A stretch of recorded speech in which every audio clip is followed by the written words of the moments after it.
Hi everyone, we are going to work on lesson 53 written practice on pages 373 and 374 in your Saxon Math textbook.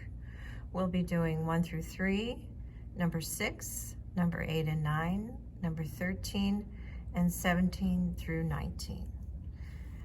Number 1, Evita had 56 beads that she was putting into bags. She wanted to put them into equal groups of 8 beads. How many bags will she need? So we're starting with the total of 56 beads and dividing them into 8 bags, okay?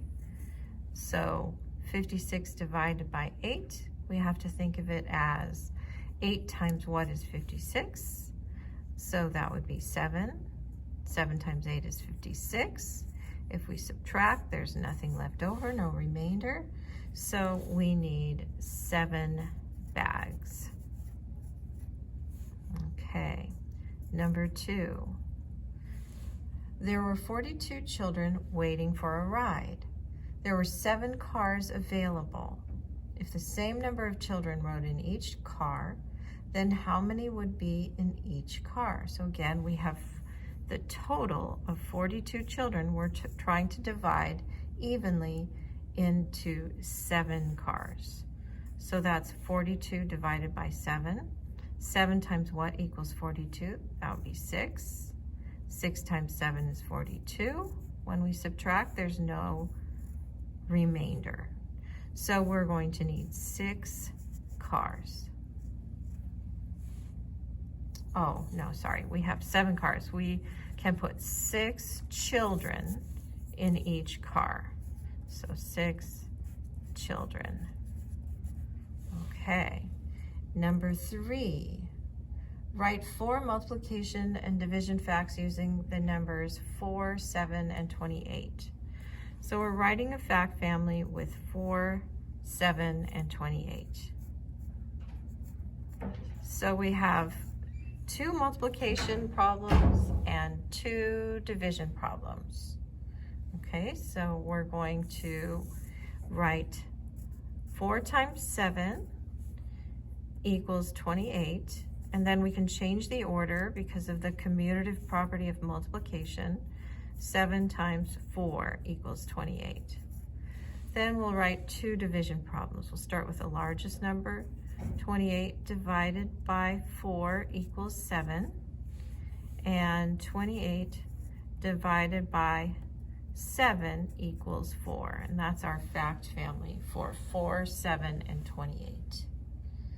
Okay, then we're going to skip to number 6, and number 6 has an A and a B. Round 4,728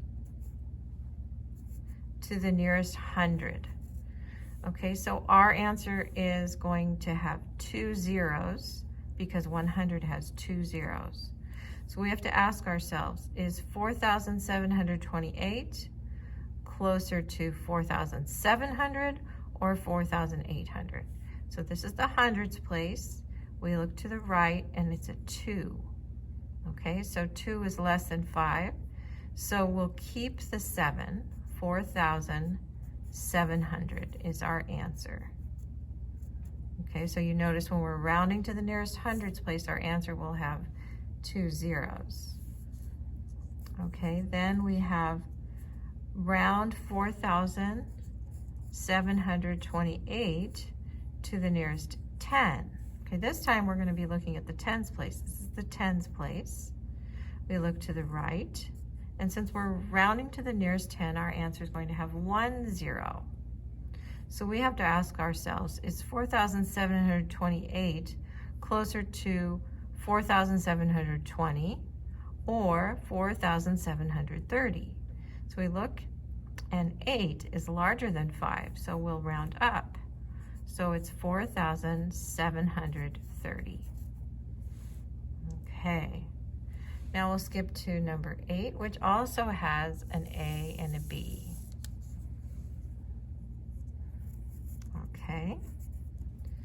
It says one side of a square is 4 feet long. So remember, a square, it is the same on all sides. So if you know that one side is 4, you know they're all 4. Okay, so these are all 4 feet long. Okay, because a square has 4 equal sides. So A, what is the perimeter of the square? So when we do perimeter, we add up all the sides. 4 plus 4 plus 4 plus 4 equals 16 feet. Okay, then it says, what is the area? So that means how many squares will fit inside this square? So for area, we do length times width. So 4 times 4 equals 16 feet squared, or you can write it like this, 16 square feet. Okay, so these are the same, right? 16 feet around the perimeter and 16 square feet, okay? They're the same number, but they don't mean the same thing. This is a linear measurement around, feet around, and square feet is how many little squares would fit inside this square.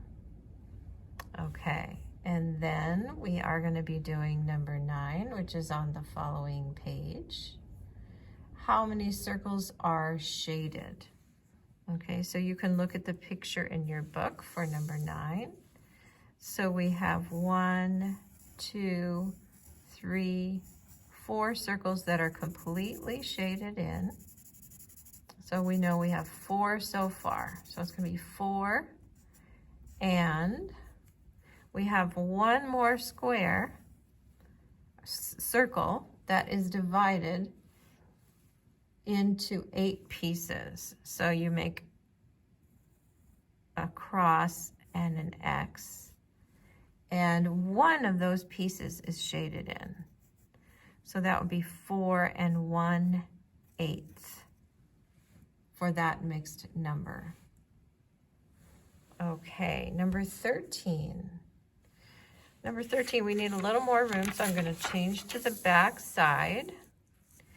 And we're going to do 51,438 minus 47,495. Okay, so 8 minus 5 is 3. And we can't do 3 minus 9, so we'll borrow. This becomes a 3. This becomes a 13. 13 minus 9 is 4. Again, we can't do 3 minus 4, so we'll borrow. This becomes a 0. This becomes a 13. 13 minus 4 is 9. We can't subtract here, so we'll borrow. This becomes a 4. This becomes a 10. 10 minus 7 is 3. And 4 minus 4 is 0. So we'll put our comma in. And so then our answer is 3,943. Okay, let's see, which one are we doing next? 17, 18, and 19. So we'll skip down to 17. So 17 is 25 divided by 4. Okay, so first we'll ask ourselves, 4 times what is close to 25 but not bigger than 25?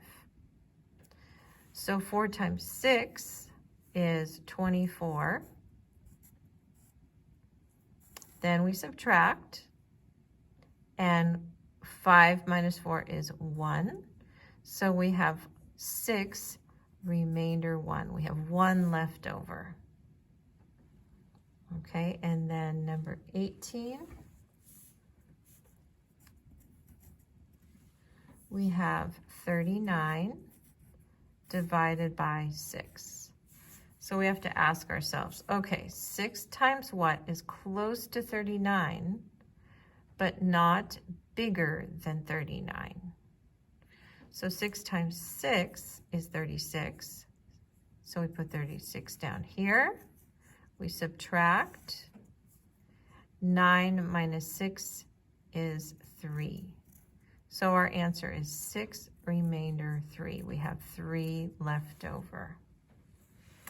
And last one, number 19. We have 30 divided by 7. So we have to ask ourselves, okay, 7 times what is close to 30, but not bigger than 30? So that would be 4. 4 times 7 is 28. When we subtract, we have to borrow. We get 2. So we have 4 remainder 2. That means there's 2 left over. Okay, and that's it for written practice for lesson 53.